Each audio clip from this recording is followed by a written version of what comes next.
Is it all fine, Sean? Okay, good morning.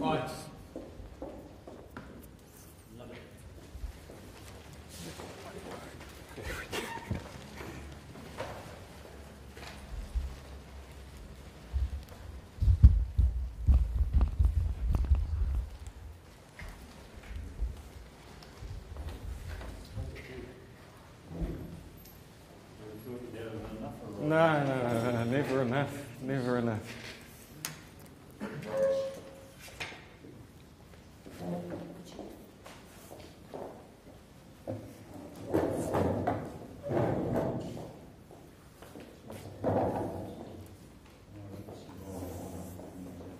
It's amazing.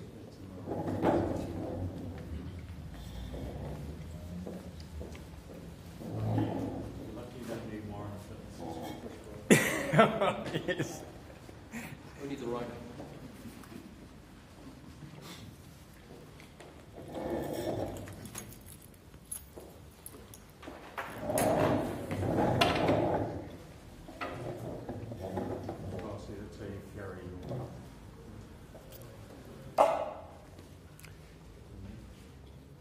I'll explain the whole.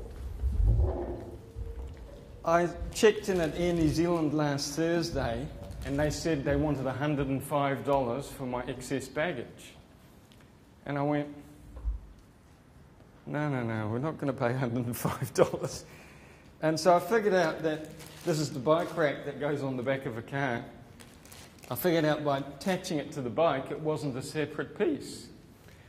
And the basket, well, I just stuck the helmet on my head as I walked in the plane, but you're only allowed one piece in the plane, so I figured out that the basket could actually just go on top of the bag.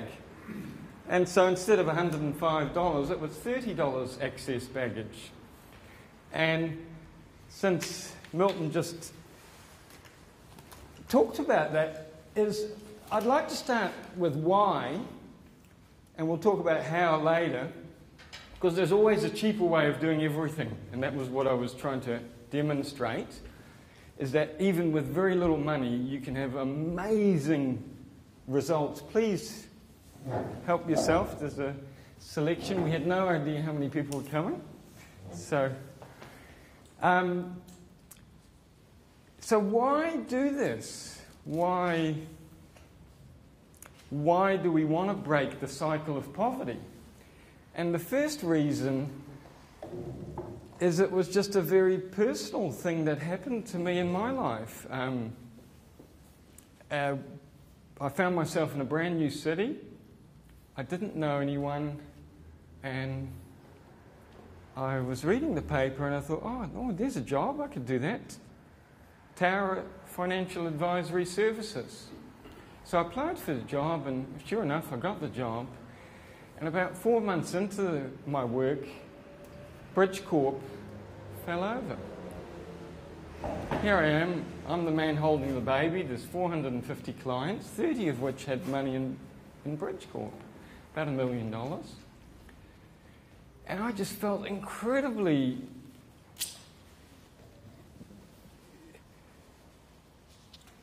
I felt their sadness, their emotions. I had a meeting one day and 120 people turned up.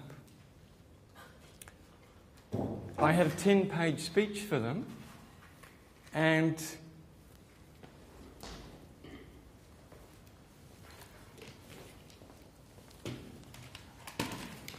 they were just looking to me. They were still emailing me 18 months later, 2 years later. These people were still desperate for a solution.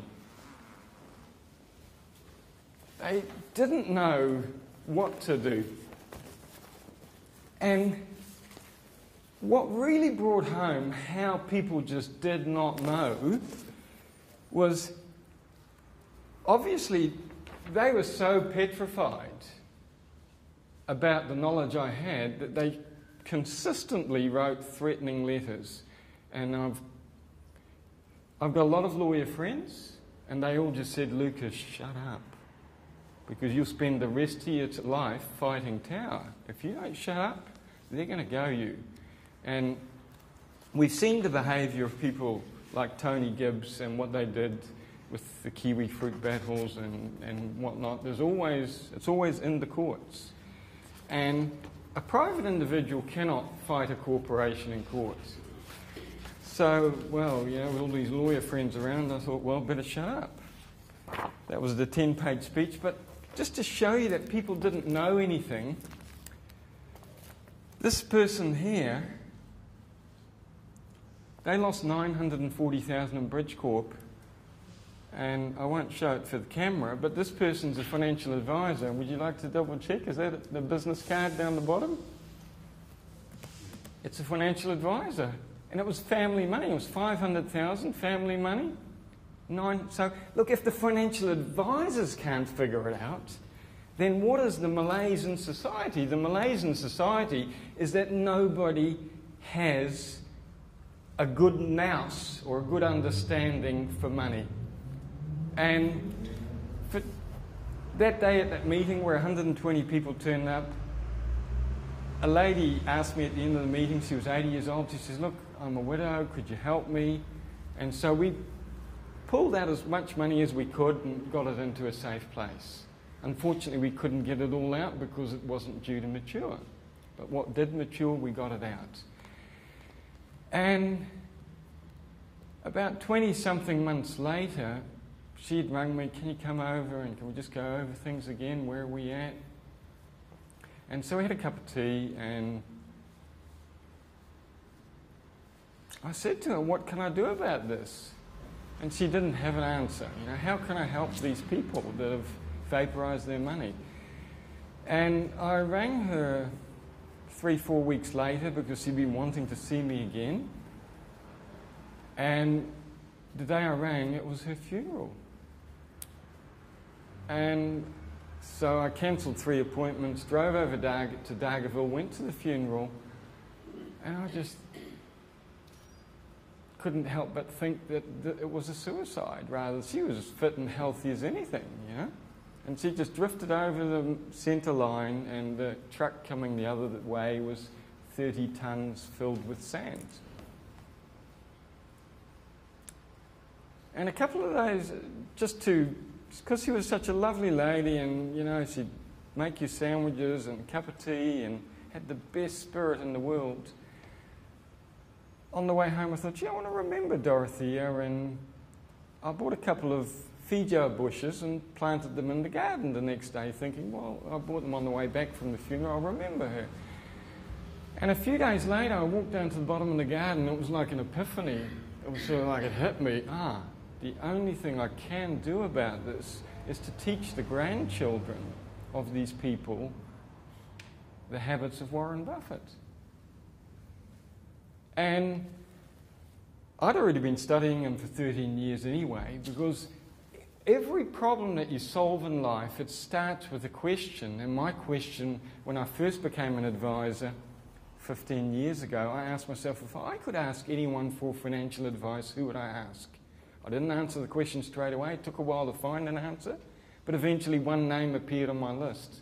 And that was Warren Buffett, and no other person has ever made it on my list. And so I started reading, and I went to the university library. I went to all the libraries to see if there was any books on Buffett, and I found 3. And 2 were just throw them in the bin, and 1 was really good. I went, oh, that's good, that's interesting. So I just consistently kept on, and I slowly started to read his shareholders' letters and trying to get something, to find something that we could actually teach to children. And it's not just reading it once, it's going back over the letters and going back into it again and highlighting and underlining. And so that's the why. Then you've got these incredible problems ahead of you because, well, that's a great idea. Great idea. But how do you get approval from the world's, from the Oracle of Omaha? It's a brick wall. They get 1,000 letters a day, every day. So the answer is just no. I just have one answer, and it's no. So how do you get approval from Warren Buffett? That's sort of like a barrier. And we did that. We started making pictures in January, and we got approval. Well, to start off, of course, they said no. They said, take his image out, take his name out. You can do this without Mr. Buffett. And 4 days later, I wrote back and said, I would have no integrity if I took his name out. I've spent 13 years studying him. This is about Mr. Buffett.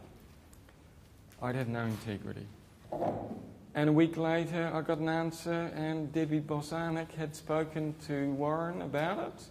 And he said, yep, go ahead, just do it. And so that's why. So what are we doing? What are we doing to break the cycle of poverty? And the first thing that we're doing is we're writing some books. And we've had a go at writing 3 books. And the most important thing, if you understand a guy like Steve Jobs, you understand his habits. His habits are just, it's not about the launch date. Too bad if you're 6 months late launching, but we're going to launch the very, very best. And that often means having to make sacrifices. They were working on that for ages, but they just put that to one side and said, oh, no, we're going to do this. And in 2007, they came out with this first smartphone that just rocked the world. And Samsung and Apple between them have shipped 937 million smartphones already. Tim Cook says they're going to ship 1 billion. Between Samsung and Apple, they'll ship 1 billion smartphones a year within 3 years. Mary Meeker says these markets are exploding. And that's what I meant about you can do things with very little money. You can reach an enormous amount of people. So you can have a global reach. So what are we doing? We've had a go at writing 3 books. One's called The Tale of Tortoise Buffett, The A to Z of 13 Habits, and The 13 Habits That Made Me Billions. And it's not just about Mr. Buffett, it's about those habits. Like I mentioned, Steve Jobs. Steve would never be happy unless it was the best. And so we were looking for pizza, and right close by is Pizza Hut. We didn't want Pizza Hut. And but the place that had the best pizzas didn't deliver. But it's a really fascinating story when you... But so what are we doing? So what are we doing? We've got 3 books, and I wrote 6 books, and we went back to school. And John Smith, incredible principal, because you try knocking on a principal's door and speaking to them about financial literacy, and they just say, next, go away, they just don't want to see you, they're busy, okay, next. So that's just about impossible to get into a school to talk about this stuff, because they say, look, we've got all these other things we've got to do, all this compliance, and we're not interested. So they actually find a principal that will... So I got lucky with John Smith.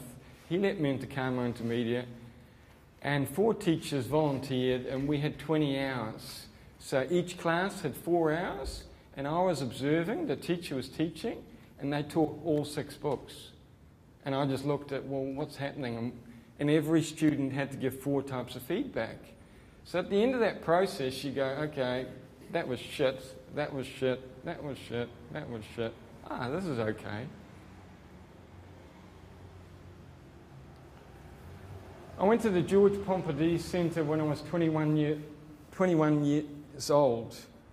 And you get to the most magical city in the world, and you've got a whole day in the George Pompidou Centre. And you're looking at all this modern art, and you just go, I could do that. I could do that. I could do that. And most of the day, you just said to yourself, I could do that. So what? So who are these people? And then you see Salvador Dali, and then you go, I could not do that. And that's the thing, is that financial literacy isn't actually about money, it's about joy. Any child can attract to themselves, there's an unlimited source of money in the universe. And any child can do what Buffett did. And he started out at 6 years old, and it's not the stocks and bonds, it's passion. And the passion is what allows him. It's Apple, it's Steve Jobs' passion for absolutely releasing the best product that he could. Driving people really hard. A lot of people didn't like him because he was really hard on people. He wanted the best out of people. And so the reason John Jacques is here today, he's representing 20 people. There's another 20 people sitting behind him. A professor from Ireland who did our Romanian translation. Another gentleman from India who's working on 7 translations already of The Tale of Tortoise Buffett. He's already finished 3. Again, a professor at a university. And people just send me friend requests on Facebook. And if I see they're from a foreign country, I say, would you like to translate? And that idea hit me. We'd been really working hard to improve because we weren't happy with the first Tale of Tortoise Buffett. And so we did a new version when I went back to the States last year in October, and we uploaded a new version, and we uploaded our first version of A to Z of 13 Habits into. And that night, because it was a huge, intense time when you're uploading final files and that night I looked at the news and Steve Jobs had died. And I went, oh, God. And I stayed up till, I just got this idea about finding people to translate because the lady I was staying with, Martha, had said, look, I can do Spanish and Italian for you. And she did it. I only stayed there 4 nights and she translated to Spanish. And she got her friends who are university people to translate to Italian.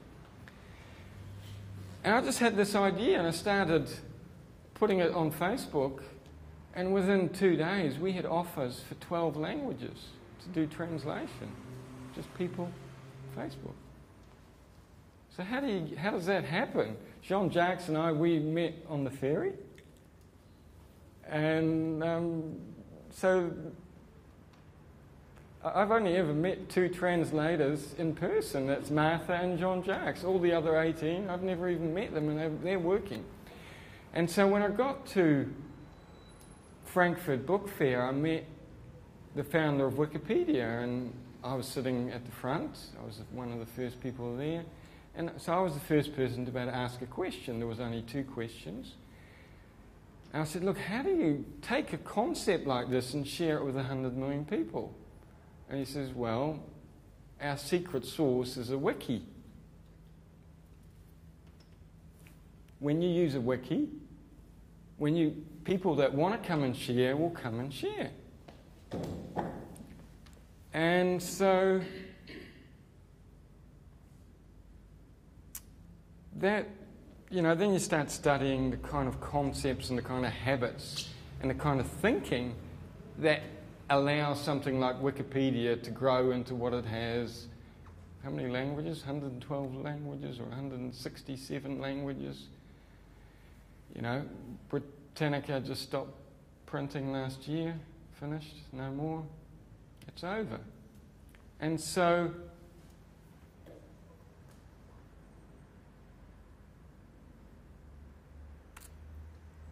how can we break the cycle of poverty in New Zealand? It ain't doing one thing. It's a 20-year commitment to every year taking a book, taking 200,000 books into schools every year, year in, year out. So to do that, you're talking at least $1 million a year. So,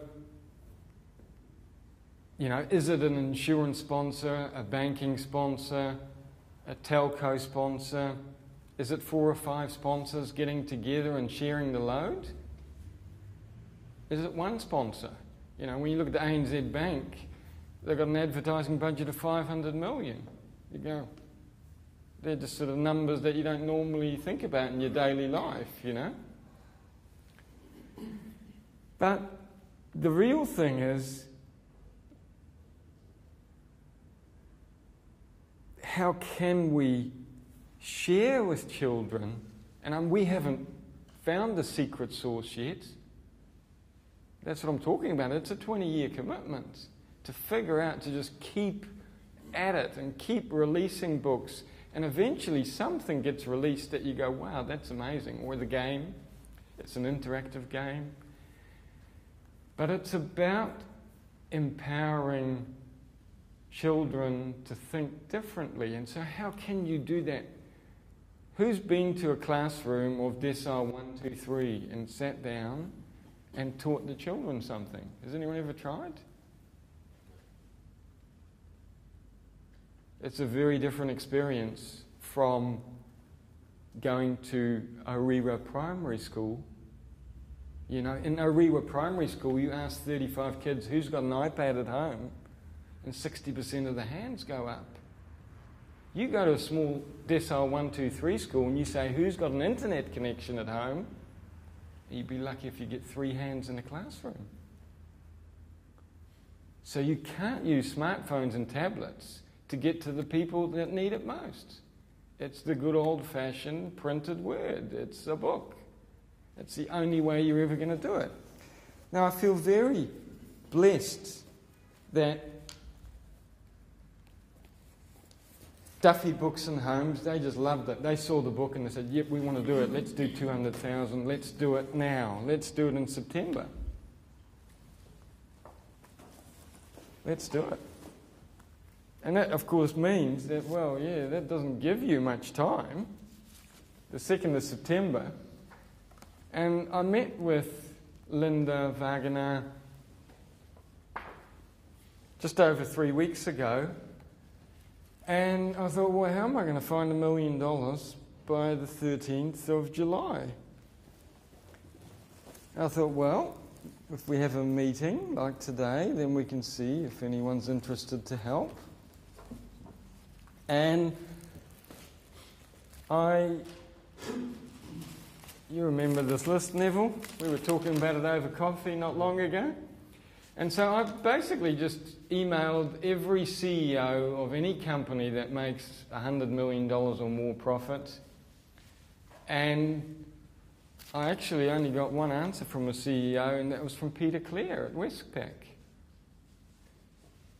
I got lots of apologies. Lots of people said they couldn't make it. We've got a whole long list, haven't we, Neville? It's a who's who of New Zealand. The apologies. But I believe just by taking 3 pieces into a school, it's 3 pieces. It's a book, it's an action planner, and it's a competition. So what do they all want? They all want a smartphone, so engage. See, like Wikipedia is about engaging. So when we can engage with the children who are 8, 9, 10, 11, 12 years old, when we can get them to share their stories, how they've successfully got their first job, had an entrepreneurial experience that was supported by a mentor, a father, a mother, an older brother. Because if you look at Chicken Soup for the Soul, it's just a whole lot of stories that people have sent in. And so we need something of that nature where all the children in New Zealand are writing in. And so to have a competition, to have a book, and to have an action planner, and that it all costs only $5 per child. When that's going into the schools combined with a teachers being able to teach in classroom. So we've got a very, Sean, I am enormously grateful to Sean, because Sean told his wife, hey, send Lucas an email or say hi to Lucas. And she did, and we said, oh, well, why don't we have coffee? And this happened about July, August last year. Hello? July, August last year. And we started having coffee, and every week it would be like hot chocolate for 2 hours. And we got a clear vision of what 2012 had to look like, but we didn't have any money. Hence, I only had about $20, so I thought, well, if I just start at Cape Reinga and start visiting schools, eventually I'll get to the Bluff. And it was actually a 92-year-old lady who inspired me, and her name, she had walked across America. I thought, gee, if she could walk across America, I could easily get on my bike and bike to Bluff. And so this was one Sunday. The next Sunday, I was doing it. I was riding down 90 Mile Beach. So I just do what you can with what you got right now. So I grabbed this bike that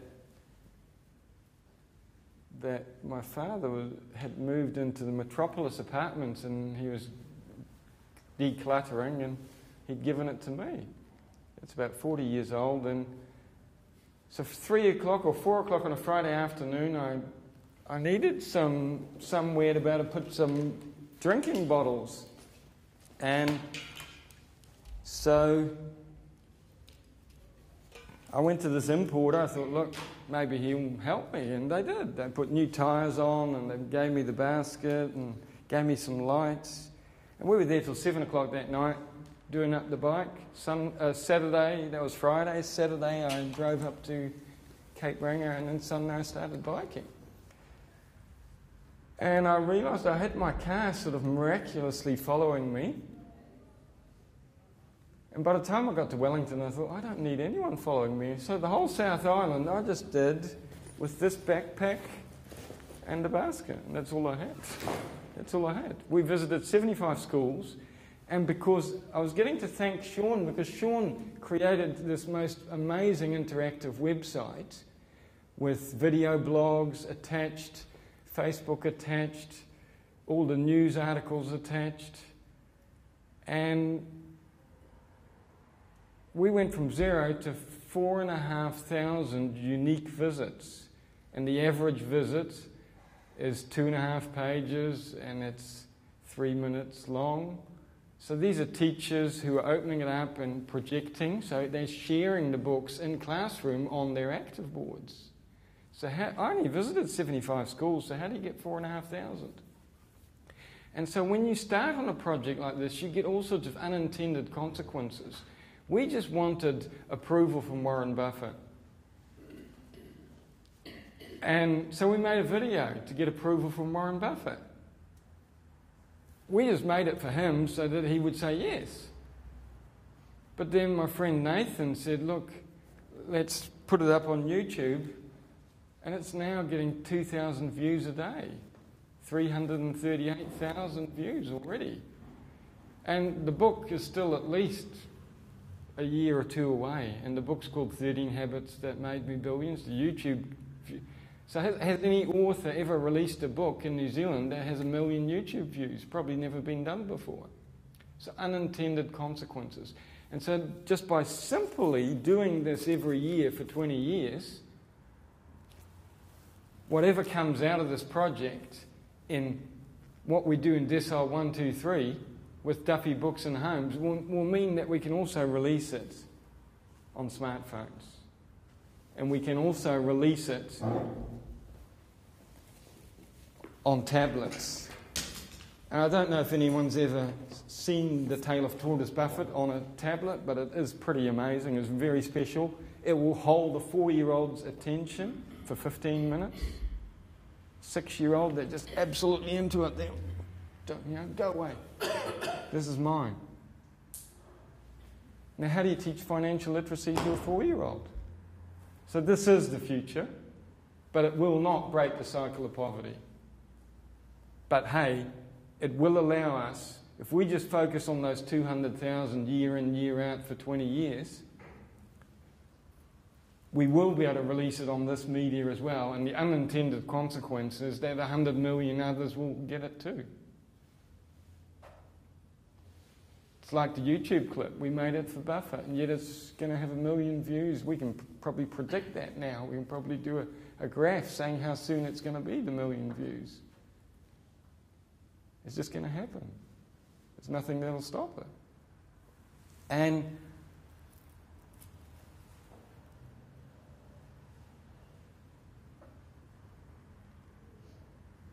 one last thing is why Oprah Winfrey was so successful was that her grandmother got her to read books and forced her to write.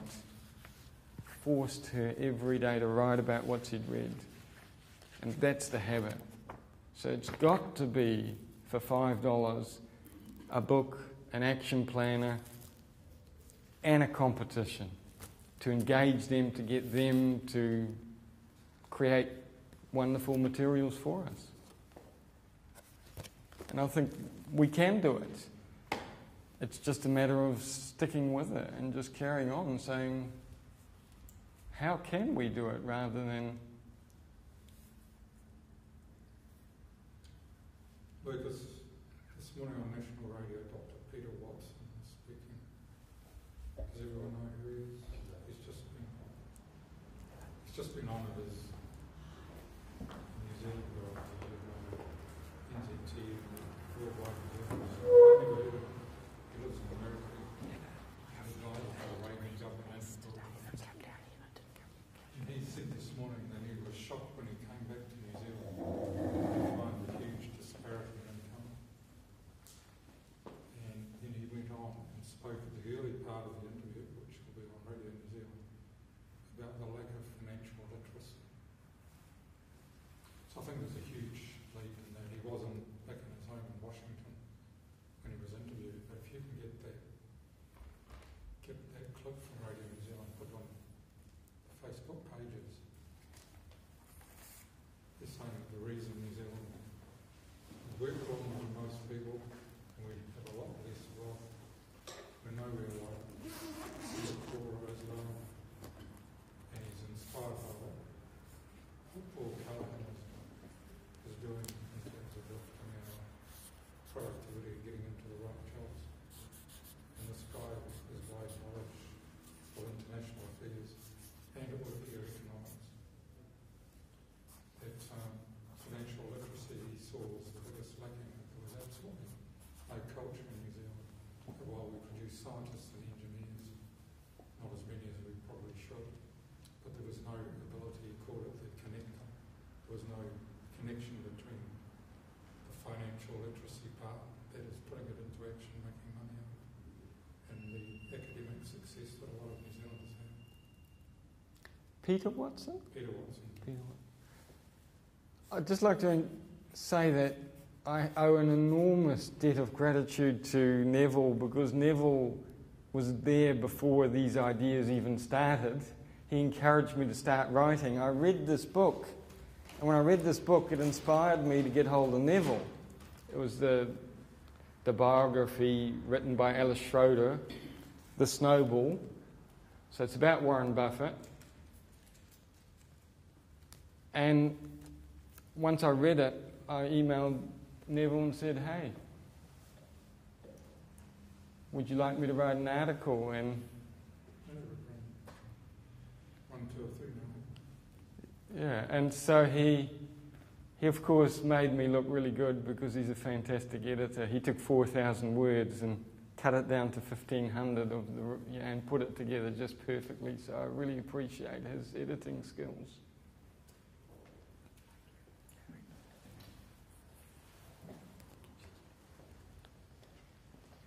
And it's incredible that people are attracted to helping, like Jean-Jacques, that he was prepared to do French language, and there's so many other people that we already have 20 connections. Any questions from you, Milton, or anything to add? No, I think it's a fabulous thing you're doing. Just got to find the money, isn't it? It's finding the money. I know the money's out there, and Brian Gaynor said to me last week, he said, look, Lucas, you've got to find the woman, the Roseanne Mayo, those kind of people, the Ginny Shipleys, the Roseanne Mayo, the Gail Kellys of this world, those sort of very special, influential people, get them on board. You know, if we've got to write the 13 Habits of Gail Kelly, let's do it, you know. Yes, but are all those women's mothers? Are they all mothers? Are they mothers? Many of them are. Do they understand fully the philosophy of a young child? Yeah, well, Ginny Shipley is, and Roseanne Mayo is. I don't know enough about Gail Kelly. She's a mother? She's a mother too. No, but I mean by that, yes, of course they're mothers, but are they mothers to a child, or are they mothers more to their business or their political situations, or do they spend time with the child to educate the child at night? You know, the basics, all those very powerful women, or men. There is what you are working on is a fabulous idea, and it's I'm all for it and ready to do whatever I can do to help.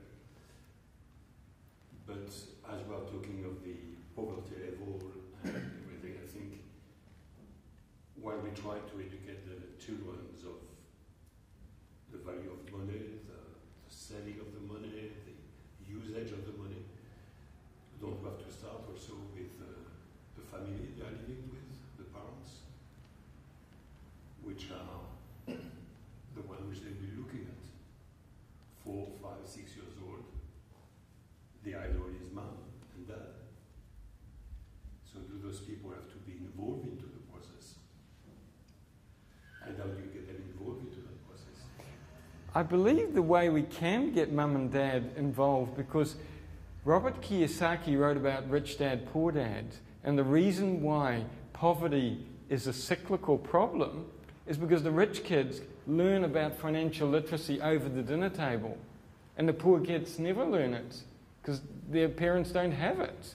And so that is why when we can get the children taking these things home, that the teachers have been projecting it up with their active boards, that the children are taking this, you know, are doing the workbook in class and then taking these resources home with them, then the conversation comes into the home with mum and dad, and then, hey mum, hey dad, are you doing this? Oh no. Oh, why not, mum? Why don't you like Warren the billionaire, you know? And so it's getting those conversations to happen at home, and that's the real change you have to create. That's right, the communication with the parents. Always. From the kids, from us, from you, it has to be part of the process. It cannot be just concentrating on the children. It has to be part of the parents have to be part of the process. So when there is maybe a demonstration in school, a discussion in the school, in the classroom, maybe the parent could be invited. Mm. Yeah. Possibly, yes, I guess so. So I think that the parent side of it is very, very important. But Because usually, within the poor side of the society, the kids will come with all those documents. Mom, why don't you do it? Or dad, why don't you do it? Leave me alone, I'm watching the rugby, I'm watching, you know. There might not be a tight communication between the father and the mother, and son or daughter.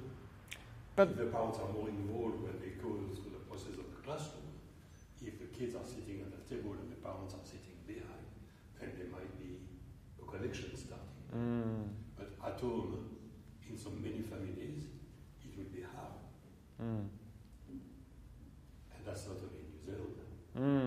It's worldwide.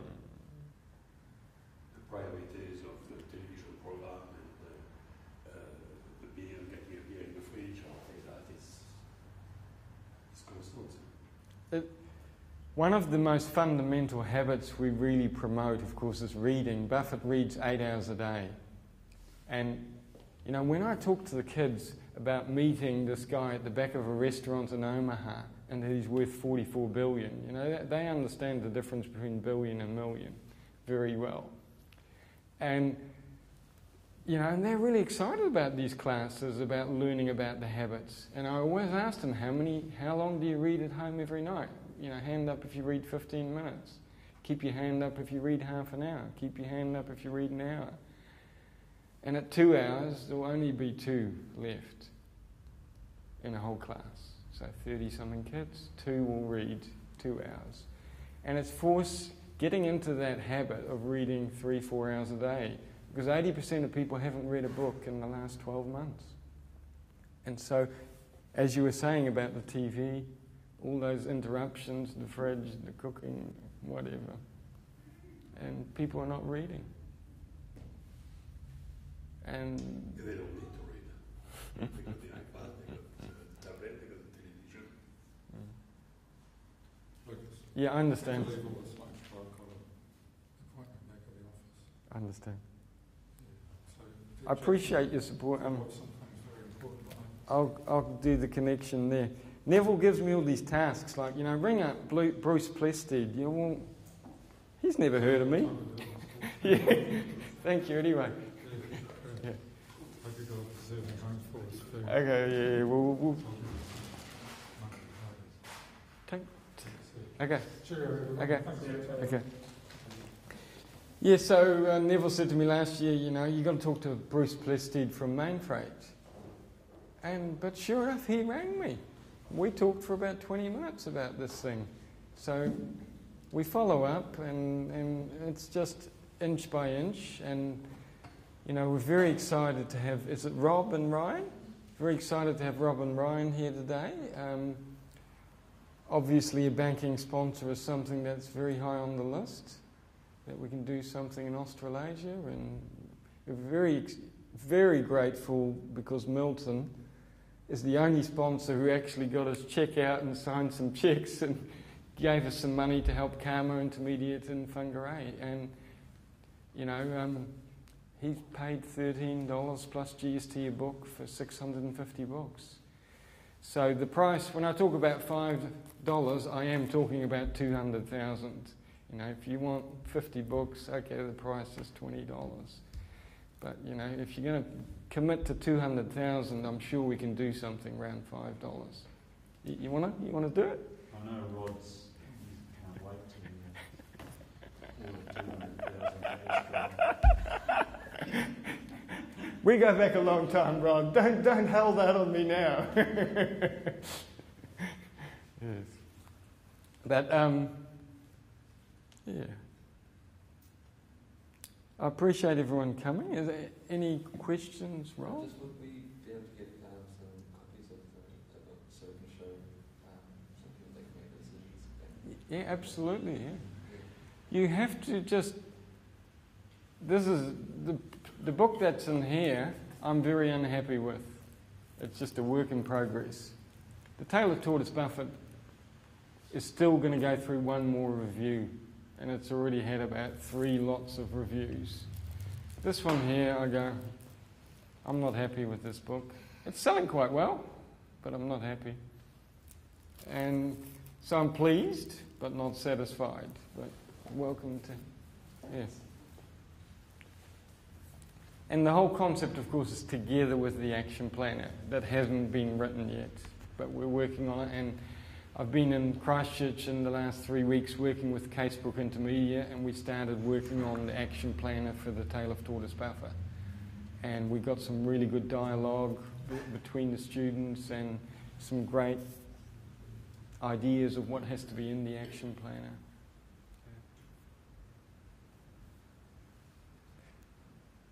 Anyway, all the materials are online. Yeah, just have a look and it's all there. Yeah. Thank you very much. Any? Thank you very much, Robert. Thank you for coming, Jean-Jacques. My pleasure. I understand. No, that's been great that you're able to make it along. Please, yeah, take a pizza. Guys back at the office. Thank you, Lucas. Thank you, Milton. Sorry, Appreciate your support. all the fellow CEOs didn't turn up. No. Well, I'm just pleased that one at least answered my email. Yeah. So thanks. Say thanks to Peter Clare and thank you to Sue Foley. Yeah. And kind of, yeah, lovely to meet you. Okay. Thanks. Catch you later.